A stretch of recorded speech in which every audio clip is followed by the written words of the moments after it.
beberapa orang dari Jawa Timur, ada beberapa orang dari Pekanbaru, ada beberapa orang dari Sumatera Barat, ada dari Medan, ada dari Jogja.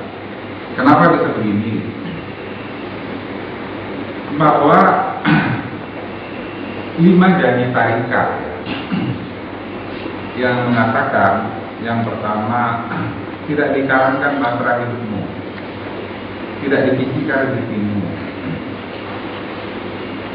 dihormati sesama makhluk, diberikan ilmu laduni, ilmu kasar, kemudian diingatkan ketika mati.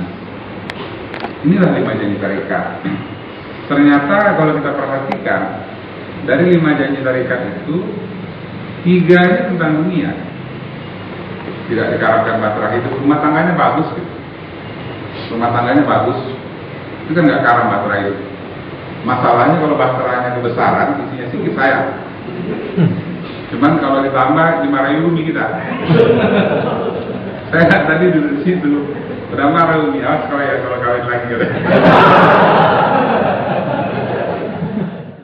Ini kan urusan dunia. Kalau urusan akhirat dia nggak peduli apakah kita dihormati atau tidak, bila kita mengenalnya. Kamu adalah hambaku, mari ke dalam pelukanku, kira-kira itu Tuhan bilang. Ini urusan dunia. Tetapi ternyata ajaran Tuhan, janji tarikat itu adalah tentang urusan dunia. Apa artinya di sini? Kita harus melakukan perubahan-perubahan secara duniawi pula. Kita harus merubah cara berpikir kita secara duniawi pula. Istilahnya jikir-jikir aja, kemudian tiba-tiba kita dikasihkan uang dari langit, kita dikasihkan kebahagiaan rumah tangga. Dengan begitu saja, ada sesuatu yang kita lakukan.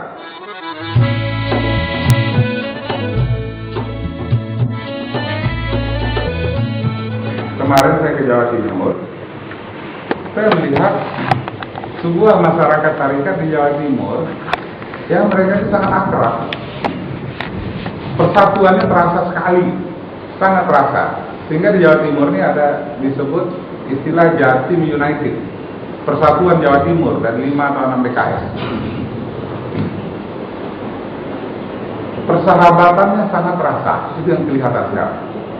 Dan persahabatan akan menciptakan persatuan, persatuan akan menciptakan pertumbuhan. Pertumbuhan perekonomian, pertumbuhan wawasan berpikir, dan pertumbuhan kebaikan-kebaikan, sehingga bisa menuju sesuai yang dijanjikan oleh Allah Subhanahu wa Ta'ala, menjadi umat yang terbaik. Dan saya tidak terima, sekali lagi tidak masuk akal bila umat-umat tarikat Naksabandi ini tidak menjadi umat yang terbaik. Nggak terima gitu. Cuman secara dunia ini kita harus berpikir bagaimana ini bisa terjadi. Bahwa yang memenangkan perang-perang oleh Rasulullah itu adalah Tuhan yang memenangkannya. Tetapi yang mengasah panahnya itu kan Rasulullah, mengasah panahnya, mengasah pedangnya, membuat strategi dengan sahabat. Jadi yang terjadi sampai hari ini dari beberapa PKS itu terjadi persahabatan yang luar biasa di Jawa Timur. Persahabatan ini kelak akan membuat suasana produktif dan kreatif.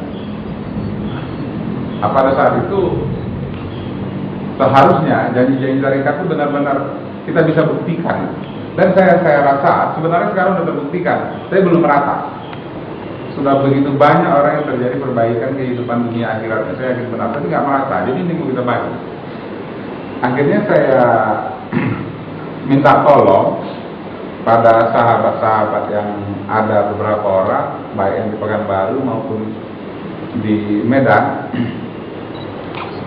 Kalian ke Jawa Timur sana, saya bilang. Belajar kita di situ, berguru kita di situ. Saya bilang, pergi 15 orang, ada tim studi banding sana. Walaupun saya waktu membilangnya, pergi kalian ke sana, belajar kita di situ, berguru kita di situ, nggak enak juga bilangnya. Masa Medan berguru sama Jawa Timur, nggak enak bilangnya. Cuman saya pikir-pikir kan ada kata hadis ya. Belajarlah kamu sampai ke negeri Cina sekalipun, kan gitu kan. Jadi orang Jawa Timur ini kan nggak orang Cina ya, nggak apa-apa gitu. Baik, mereka di sana 2 minggu. Sesudah 2 minggu memang dilihat oleh tim studi banding ini Jadi agak beda tim studi banding yang dari Surau yang saya minta tolong ini kebanding yang tim studi banding DPR, agak beda. Kalau DPR pulang studi banding dimarahi orang, ya kan, yang enggak. Mereka memang menemukan ada hal-hal baru yang bisa kita lakukan, yang bisa kita buat untuk menciptakan persahabatan dan saling berbagi.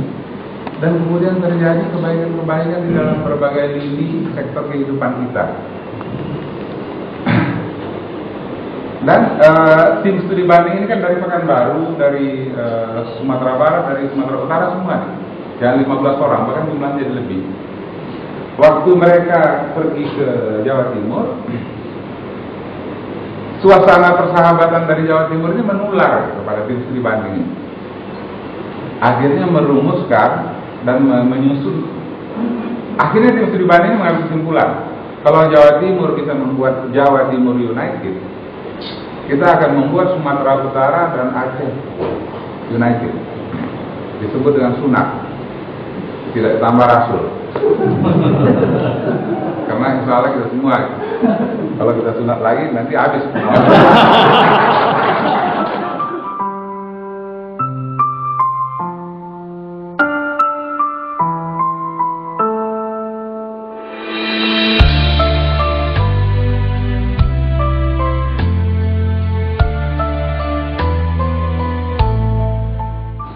Jadi kita gunakan persatuan Sumatera Utara dan Aceh ini, itu adalah alat untuk mencapai apa? Yang pertama untuk belajar bagaimana, karena ini sebuah persatuan hanya bisa terjadi oleh akhlak. Untuk belajar bagaimana sebuah akhlak membuat sebuah persatuan. Yang kedua, persatuan United ini adalah juga alat untuk belajar dan sarana kita untuk mengangkat kehidupan kita bersama, untuk mencapai apa yang kita tarikan itu. Pada saat kita bersahabat, kita bisa saling tolong. Yang ketiga, kita bisa memperoleh apa yang dimaksudkan oleh hadis Rasulullah, kalau saya nggak salah, hadis Nabi. Kelompok Muslim itu pada saat satu kawannya sakit, dia seperti sebuah tubuh. Jarinya sakit, seluruh tubuhnya sakit. Kita belum itu.